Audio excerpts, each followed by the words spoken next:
do this, but I yelled out the window at him and said, "Do you always run at 3 in the morning?" Well, you're about to see the answer. I found this 54-year-old man who's been a fixture of the night in Nashville since the 1970s.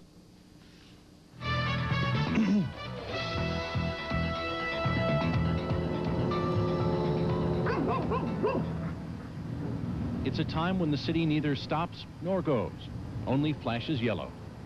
When the wind blows coldest, when sounds that would be buried in daylight come alive over the nighttime stillness.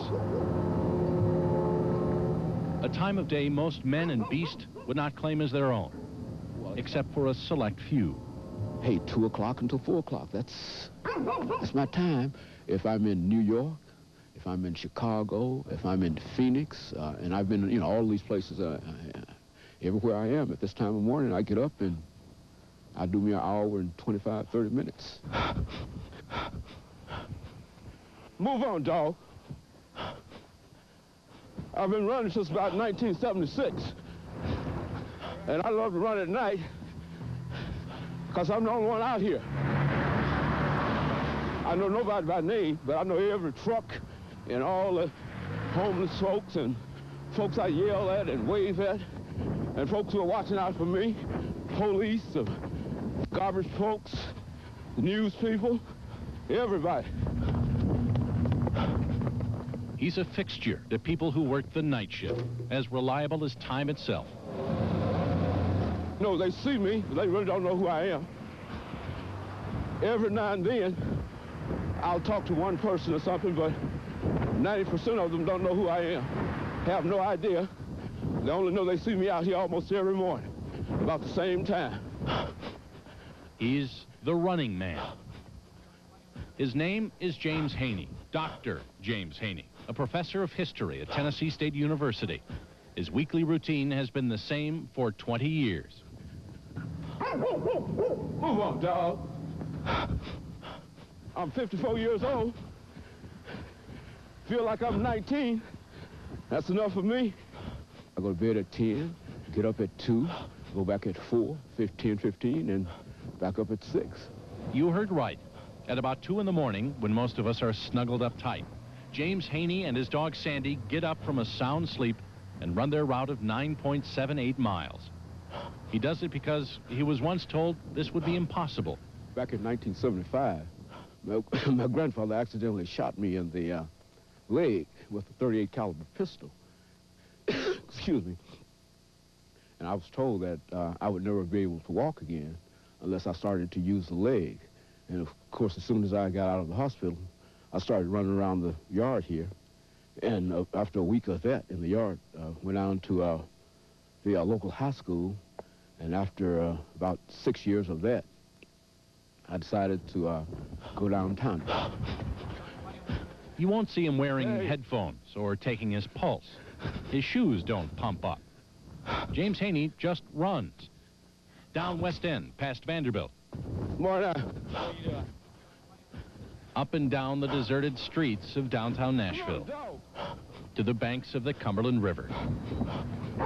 Down to First. It's 9 7/8 of a mile down to the foot, all the way greeting and waving to people he's seen for nearly a third of his life. Well, man, how you doing this morning? Good, you? All right. James Haney does this 5 days a week. Same time, same route, same distance. I can't see any disadvantages in this at all. And this is what I do, and I love it. I'm not doing this with people. And if they think I'm crazy, well, I can appreciate that. I just believe in the human personality, and I believe that we can do anything that we want to do once we make up our minds to do it. It takes an hour and a half out of my day, and I think it's worth it. Plus, it requires discipline, and I think I got that. And that makes me feel good about myself. Gives me greater self-esteem, and I can get out and meet the world better. As he makes that last block toward home, there's no one there. No welcoming committee at the finish line. No one to notice. Before he goes back to his wife and children in his warm bed, there's always a prayer of thanks that he's been able to put one foot in front of the other for another night. Oh, thank you, Lord. Okay. Thanks that he can still devote 2 hours out of each 24, even though it is in the middle of the night, to his body and his well-being. Thanks that there is life, and that life is good. Very few people that I grew up with are alive today, you see, and many of them have died of heart attacks and strokes and violence and whatnot, but Dr. Haney keeps pushing on. And I tell folks that I'm going to be around here a long, long time. I'm going to be around here at least 100 plus. You know, I mean, that's what I'm looking for, you know. In fact, Dr. Haney says he plans to live to be 120. Very Willard Scott. Now, does the doctor ever have problems out there? Anybody ever attack him or try to rob him or anything? Never. In 20 years. Really? Never had a problem. In all those cities, too.